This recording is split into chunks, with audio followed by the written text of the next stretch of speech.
But let's start in New England, where Bill O'Brien's been hired as the offensive coordinator. And this was a must-needed move, right? They had one of the worst, offensive coordinator situations in the NFL with Matt Patricia. But Bill O'Brien makes his return, first time since, 2011 that he is back. And on one hand, it's good for Mac Jones. On the other hand, there's, it spools up the Tom Brady back to New England rumors as well. I guess. It is fascinating. I'm just saying, both things have been mentioned. Yeah, it is fascinating that the Patriots just have this one closed ecosystem of coaches. Yeah, it's this is our coaching group, and if somebody leaves, all right, we'll patch it together until they come back, because inevitably they'll fail outside of the warm environment of the New England coaching setup. So when that happens, maybe we'll send them to Alabama for a year or two, the Nick Saban rehabilitation program, and that will buy us the cover to be able to bring them back and nobody will complain, particularly if the interim job that we did of just stuffing any old suit into that job went really badly the way it just did. So, McDaniels has left and come back. Bill O'Brien's now left and come back a long time later. We just keep going with the same small group of coaches. And I don't know how much of that is just familiarity or the fact that Belichick likes these guys, and how much of it is what you've talked about, which is they've had one offensive system essentially for the last 20 years. And if you hire somebody else, does everything need to change? And you have to scrap the whole thing and go in a completely different direction? How much does that upset the apple cart? But it is just wild that this was the most inevitable move of the offseason, right? They're going to interview some people, but they're going to hire Bill O'Brien because that's the ex-New England guy. Yeah, on one hand, I get it. I think the continuity. Their offensive coordinator situation has gone. Charlie Weiss, Josh McDaniels took over, and there was always a year. Bill Belichick's always been really weird with his titling and stuff. I'm pretty sure Josh McDaniels was calling the plays for a year or two before he was officially declared offensive coordinator. He left for the head coaching job in Denver. Bill O'Brien took over. Bill O'Brien heads to Penn State. Well, Josh McDaniels has been fired since that point. So Josh McDaniels comes back in to call the plays. So there's your continuity. The one time they broke up continuity is when they hired their former defensive coordinator, Matt Patricia, to replace Josh McDaniels, right? So but even that's part of this too. Right, but even that is the two people that were vaguely near the offensive coordinator role were both just former New England coaches, people. Patricia and Joe Judge. Do you think – so a lot of people talk about the old boy network and stuff in the NFL, but don't you think that's a part of hiring practice in general? The ability to, trust people that you've worked with before, what you're going to get. That part of it, I understand. I understand hiring people that you've worked with before. We both have jobs, right? It's easier to trust somebody, right? This is a job. We've worked with a lot. It doesn't mean you can never have somebody new, but in positions of power, leaders tend to lean toward people that they're familiar with. But that's the difference, right? Is that the Patriots basically don't ever have anybody new. If they do, they're former players. Gerard Mayo comes up through the system because he used to play for them. When was the last new hire of any kind of significance that's come into that building from a completely independent, outside, different system? They had Brett Bielema. Almost. No, they hired what's his face? Who was at Rutgers? Greg Schiano. Yes. They hired for a month, right, to run the defense.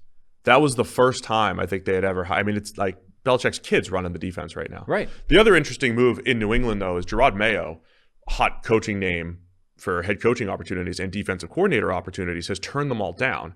And for years, there was a thought that Josh McDaniels was the heir apparent and he was going to be the guy when Bill Belichick retires. It seems like Gerard Mayo may be next in line in New England, whenever that is, 1 year, 2 years, 5 years from now, who knows?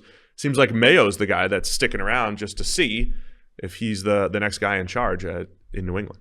Yeah, it's just, I can't think of another team that operates this sort of closed off from everything else with their own ecosystem of coaches. But it does mean now that we get Bill O'Brien coming back to work with Mac Jones again. They worked together in Bama. Which has to help, right? There's a couple of things at work. Number one, this is a situation where simply not sticking with the status quo will upgrade it. Anybody coming in, other than what they had last year, is better. Any form of offensive mind, rather than having a defensive coordinator or special teams coach, coaching your young quarterback is an upgrade. Number two, Bill O'Brien was always a pretty good offensive coach. Like even when things were going bad in Houston, it was going bad more in the what are these personnel moves you're doing as opposed to the actual game day coaching is bad. Like why did you trade away, New Hopkins or those kinds of things? Look at that coaching career. Yeah.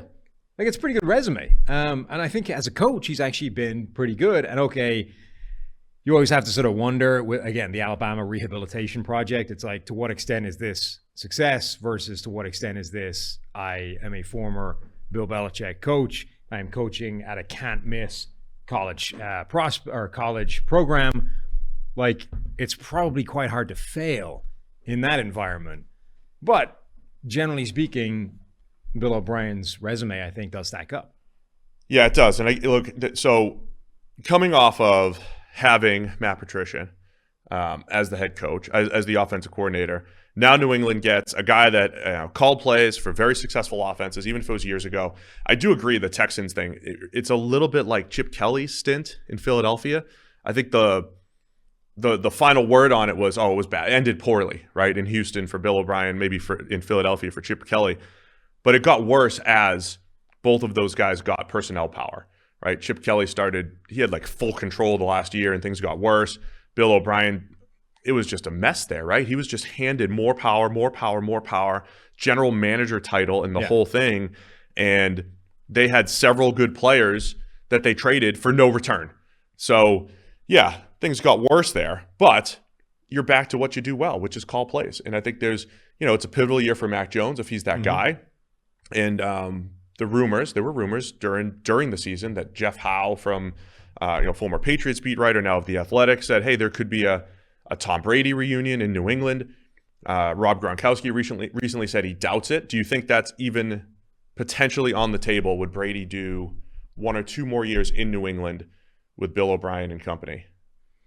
I don't know that makes sense for anybody, to be honest. I agree. I'm actually surprised it even became a rumor. I just don't think so. I feel like I think Brady's moved on and wants to just do his own thing. And I think New England's like, do we actually want – part of the reason why New England wanted to move on is because they didn't want to just build a team for 2 years. They wanted to build for the future. Yeah. They were the side that wanted to move on in that particular arrangement. It feels very difficult to imagine a world where Brady would just happily accept that they've changed their mind and would like him back now. Actually, Tom, turns out you were the best thing for us. We're sorry. Come home. Does he really go, okay, yeah, sounds good? No. He's like, no, to hell with you. I've moved on. I'm going somewhere else. I already did the Tampa Bay thing. I got one more stint in me, maybe. Do you see him answering questions? I forget who the other guy was. Larry Fitzgerald's podcast with Jim somebody. Gray. There you go. Yeah. He was very testy when he was asked about this. It's his own podcast. He knows what they're going to ask him. Yeah. They probably talk about the topics ahead of time, given it's his own podcast. Brady's one of these people that doesn't swear well, Did you hear it or did you just read the quote? No, I heard it. Okay. It's worse when you hear it. He gets a little whiny. Yeah. He doesn't have a natural repartee with cuss words, swear words. He just doesn't, they don't come out of his mouth well. It sounds like, well, that's kind of bitchy, There's a lot of people can swear and you're like, that's just part of the, Bill Burr. Bill Burr has an outstanding relationship with swear words. They just fire out of his mouth and it's endearing. There's no problem. It's just part of the punctuation of the man's speech pattern, right? Brady, when he swears, it's like, you come across kind of like a whiny bitch there, Tom. That doesn't feel like, that's not endearing for a man with your wealth, stature, and disposition. So on the retirement question, what are you going to do? Which he knew was coming because, they probably have a production meeting before their one podcast per week between him, Jim Gray, it's literally the only thing anybody wants to know about Tom Brady right now. So he said basically, I don't know. Even if they completely blindsided him about it, like you can't possibly have been surprised that that's a question that's coming. He needs a month or two to sit on it. But, it's going to be interesting because the decision pretty much has to be made within, say, another 40 days, right? He had 40 days in retirement last year. It's about 40 days before free agency will open, which it's a little bit before free agency, but teams have to know what they're getting into. They have to know if they're going to pursue Tom Brady and if they're going to build their entire offseason. Not just that. One team's going to go out there and trade for Derek Carr in the next 2 weeks. They've got to know, are they do they have Tom Brady? What do they need to do to build around Tom Brady? Because it's not just him, right? It's getting him and being secure enough with everything around him that it works, because this is no longer add Tom Brady to a roster and you're a Super Bowl contender. This is add Tom Brady to a roster and make sure the roster's in good shape. Then maybe we're a Super Bowl contender. So yeah, it is something that needs to happen pretty quickly. I mean, look, people are going to want to know. You're probably going to need to have an idea pretty quickly. But getting back to where we started from, I don't see New England as that destination. Fair point. We'll circle back. 4 NFL teams, 2 conference championship games, and only a few more shots to win big on the playoffs with DraftKings Sportsbook, an official sports betting partner of the NFL. Counting down to Super Bowl 57, new customers can bet just $5 and get $200 in free bets instantly. If you're not a new customer, that's fine. You can feel the conference championship thrills with stepped-up same-game parlays. These are hot right now. I've seen a lot of people win these things, Sam. Mm-hmm. Take a shot at an even bigger NFL payout and boost your winnings with each leg you add up to 100%. So you download the DraftKings Sportsbook app, use code PFF. New customers can bet $5 on the conference championships and get $200 in free bets instantly. Only at DraftKings Sportsbook with the code PFF. Minimum age and eligibility restrictions apply. See show notes for details. Just to wrap it up, Mac Jones and his development here. First 10 games of his career, Mac Jones was very good, right? I mean, we don't see too many rookies grade as well as he did their first 10, 12 games of the season. He definitely tapered off the end of his rookie year, had a decent playoff game against Buffalo, but they were down by a lot during most of that time. We haven't seen, like Russell Wilson, RG3, Andrew Luck. Like, there haven't been a ton of rookie quarterbacks that have just been good from the beginning. Mac Jones was, but then he regressed, and then he regressed even further this year. And I know that it's tough to separate the quarterback from the system and all that stuff, but how much was Mac Jones just missing throws and being inconsistent? How much was the system and just no flow with Matt Patricia? So a pivotal year 3 for the Patriots and Mac Jones. A lot of talk about them getting, upgrades at the receiver position. And DeAndre Hopkins is on the trading block. We know that there's a history there. Bill O'Brien traded DeAndre Hopkins. Could be a reunion there because Hopkins is going to be pennies on the dollar from a draft capital standpoint, but then he's got this massive contract that needs to be restructured. So it's going to be an interesting offseason because we know the impact of a true wide receiver 1, and I think Nuke has at least 1 or 2 more years of that in him. Yeah. No, I think it's a really important year for Mac Jones. Like, they took him backwards this year.